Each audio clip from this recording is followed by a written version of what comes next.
I just thought to finish on a positive note, I just like to comment why I think this sphere of security is a very well. I like it as an idea, and that's because in Europe, all our efforts to develop a pan-European security architecture that is based on the Helsinki Accords from 75 to the Charter of Paris for a New Europe in 1990 to the establishment of OSCE in 94, we always introduced two principles which were in conflict. The one was indivisible security, so one should not enhance security at the expense of the other.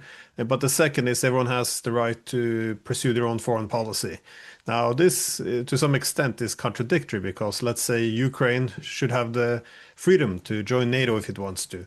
However, then, of course, this breaches the principle of indivisible security. But, these two things, they can actually be harmonized. That is, if you have a sphere of security, essentially, this is the approach because then the indivisible security becomes a responsibility of the great powers. That is, no one is forcing NATO to roll into Ukraine. It's a responsibility of the great powers. And I think this is where NATO failed with its, open door policy and, NATO expansionism. It's almost like a law of nature.